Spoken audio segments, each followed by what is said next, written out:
సంవత్సరాల తరబడి ఎన్ని మందులు వాడినా మీ మోకాల నొప్పులు తగ్గట్లేదా? ప్రాణ పెయిన్ క్లినిక్ లో అత్యాధునిక చికిత్స.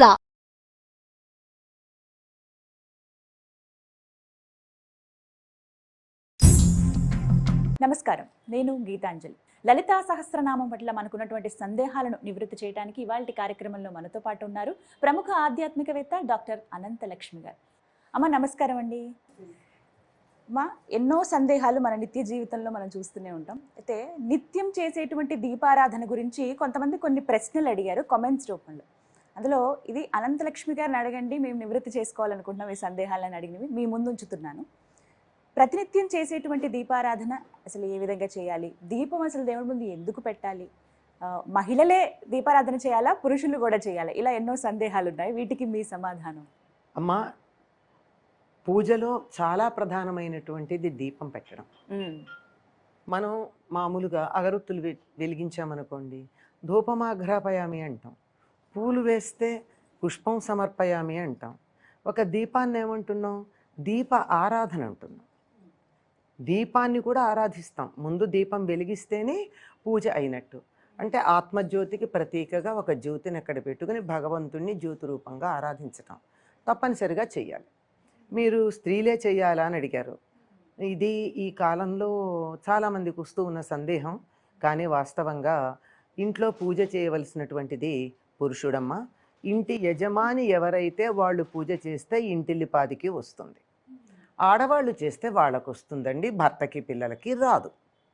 అందుకని ప్రత్యేకంగా వాళ్ళు పిల్లల కోసం ఏదన్నా అనుకుంటే సంకల్పం చెప్పుకుని చెయ్యాలి. కానీ లేకపోతే ఇంట్లో చేయవలసినది యజమాని మాత్రమే. ఇంటి యజమాని అని ఎవరిని అంటామో వారే చేస్తారు. యజమాని అన్న పదానికే యజ్ఞం చేసేవాడు అని అర్థం. ఏం యజ్ఞం చేస్తాడు? దీపం పెట్టడం, పూజ చేయడం కూడా యజ్ఞమే. పూర్వకాలం పెద్ద పెద్ద యజ్ఞాలు చేసేవారు.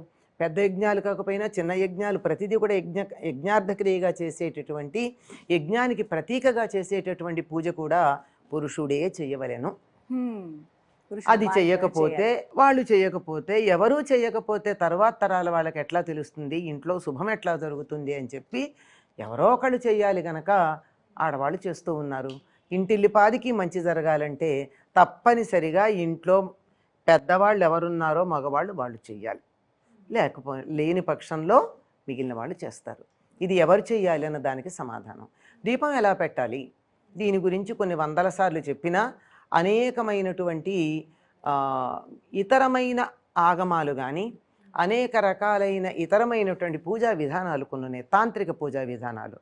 వాళ్ళు ఏదో ఒక ప్రత్యేకమైనటువంటి ప్రయోజనాన్ని ఆశించి చేసేటటువంటి తాంత్రిక విధానాల వల్ల వాళ్ళు పెట్టేటటువంటివి మనం కూడా పెట్టాలేమని భ్రమపడుతూ ఉంటారు అందరూ. మామూలుగా నిత్యంగా పెట్టాలంటే దీపం పెట్టేప్పుడు ఏం చెప్పుకుంటాం? సాధ్యం త్రివర్తి సంయుక్తం వహ్నినాయోజితం మయా గృహాణ మంగళం దీపం త్రైలోక్యతిమిరాపహం అని పెట్టుకున్నాం. ఎంత ఆశ మనకి! 3 లోకాల్లో ఉన్నటువంటి చీకట్లని నేను పెట్టే ఈ చిన్న దీపం పోగొట్టాలి అని చక్కగా సదుద్దేశంతో పెడుతూ, ఎట్లాంటి దీపం?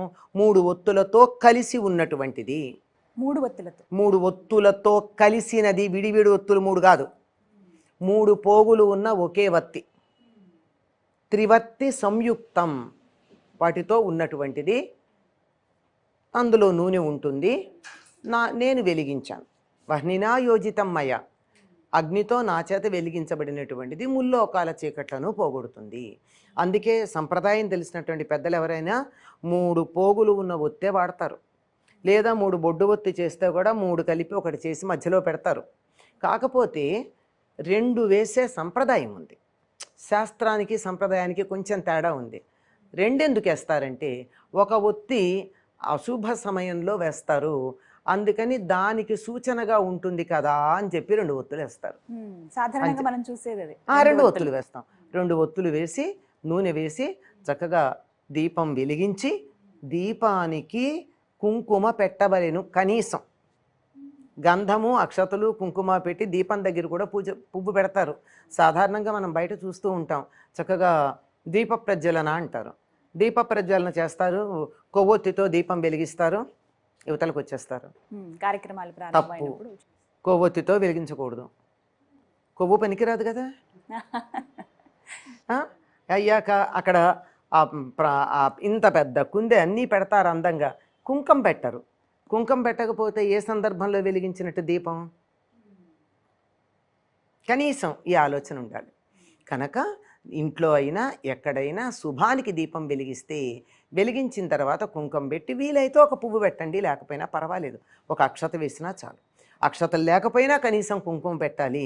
ఇదమ్మా దీపం వెలిగించేటటువంటి పద్ధతి. మగవాళ్ళు పూజ చేసే ఇళ్లల్లో సాధారణంగా ఈ ఒత్తి అదంతా వేసి ఆడవాళ్ళు సిద్ధం పెడతారు, మగవాళ్ళు వెలిగించి చేస్తారు. వాళ్ళు చేయనప్పుడు అసలు మానేసే కన్నా నయం కదా అని ఆడవాళ్ళు చేస్తారమ్మా.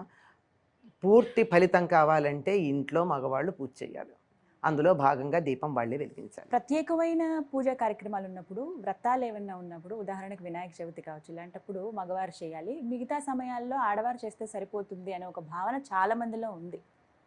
అనేక అపోహల్లో ఇది కూడా ఒకటి. అపోహ మాత్రమే. ఆడవాళ్ళు అసలు ప్రత్యేకంగా నిత్యం చేసే పూజలో చేసే సంకల్పం వేరు, ఆడవాళ్ళు వ్రతాలు చేసేటప్పుడు చేసే సంకల్పం వేరు. ఎందుకు అంటే మొత్తం అంతా ధర్మార్థ కామ మోక్ష చతుర్విధ పురుషార్థ సిద్ధ్యర్థం అని రోజు చెప్పుకుంటారు. అందరికి మమ కుటుంబస్య, కుటుంబానికి అంతా అని చెప్పుకునేటటువంటిది. అంతా అయిపోయాక వాళ్ళు పూజ చేస్తారు కదా, నాకు కూడా చేసుకోవాలనుంది అని ఆడవాళ్ళు ఏమన్నా అనుకుంటే ఒక వ్రతం చేస్తారు. ఇది కూడా పూజ అయ్యాక వ్రతం చేసేటప్పుడు ప్రత్యేకమైన కోరికతో చేస్తారు కనుక ప్రత్యేకంగా మా అబ్బాయికి పరీక్షల్లో మార్కులు రావాలనో, అమ్మాయికి పెళ్లి కావాలనో, భర్తకి అనారోగ్యంగా ఉంటే ఆరోగ్యం ఉండాలనో సంకల్పం చేసుకుని చెప్తారు. అది ప్రత్యేకం, అది అంతవరకే ఫలితం. అంతే ఇంటిల్లిపాదికి ఫలితం రావాలంటే ఇంట్లో యజమాని పూజ చెయ్యాలమ్మా. చెయ్యని సందర్భంలోనే మానేయటం దేనికని ఆడవాళ్ళు చేస్తారు. వంటింటితో పాటు పూజ గదిని కూడా ఆడవాళ్ళకి అప్పచెప్పేసి సుఖపడిపోదాం అనుకునేటటువంటి ఒక ఆలోచన, అంతే, అంతకన్నా ఇంకేం లేదు. అయితే సమయం ఎంత ఉంది. కొంతమంది ఏంటంటే అమ్మ ఇలా పూజ చేసేటప్పుడు ప్రతినిత్యం మా ఇంట్లో మా వారే పూజ చేస్తారండి, అయితే కొన్ని సందర్భాల్లో వారు వేరే ఊర్లో వెళ్లాల్సి వస్తుంది వృత్తిరీత్యా, మరి అటువంటి సమయంలో నేను చేస్తాను. మరి చెయ్యొచ్చమ్మా, మానేయటం కన్నా చేయడం మంచిదని చెప్తున్నాను కదా. నిత్యం ఆయన చేస్తూ ఉంటారు, ఆ కుదరినప్పుడు మానేయడం దేనికని వీళ్ళు చేస్తారు. నిత్యం చేస్తుంటే సరిపోతుంది, చేయొచ్చు. చెయ్యకూడదని లేదు, వాళ్ళు చేయడం మంచిది అంటున్నాం కానీ ఆడవాళ్ళు పూజ చేయకూడదని చెప్పలేదే. వాళ్ళు చేస్తే అందరికీ వస్తుంది, వీళ్ళు చేస్తే వీళ్ళకి వస్తుంది, అంతే తేడా. దీపం పెట్టడం మాత్రం ప్రథమం, అది దీపం పెట్టందే పూజ చేస్తే ఏం లాభం అమ్మ. భగవంతుడు వెలుగు, భగ శబ్దానికే వెలుగు స్వరూపం అయినటువంటి వాడని, ఆ వెలుగుకు ప్రతీకగా ఇక్కడ వెలుగు వెలిగిస్తున్నాం. ఇక్కడో వెలుగుంది, అక్కడో వెలుగుంది, ఆ వెలుగుని మనం ఆ వెలుగుగా భావించుకుంటూ చేసేటటువంటి దీపం చాలా ప్రధానమైంది. ఇంకా కొన్ని ఇళ్లలో అయితే దేవుడికి దీపం పెట్టొస్తామంటూ ఉంటారు. పూజ అన్నదానికి పర్యాయ పదంగా దీపాన్ని కూడా ఆరాధనే చేస్తాం, దేవుణ్ణి ఆరాధనే చేస్తాం. దీపం వెలిగించటం చాలా ప్రధానమైంది. సందర్భం మా అమ్మగారు కూడా దీపారాధన అయిందా ఇలాంటి దీపారాధన అన్నది పూజ అన్న అర్థంలోనే వాడతాం. చాలా సంతోషం. నమస్కారం. నమస్తే అమ్మా. సుమన్ టీవీలో మీ పర్సనల్ అండ్ బిజినెస్ ప్రమోషన్స్ కోసం కింది నెంబర్కి కాంటాక్ట్ చేయండి.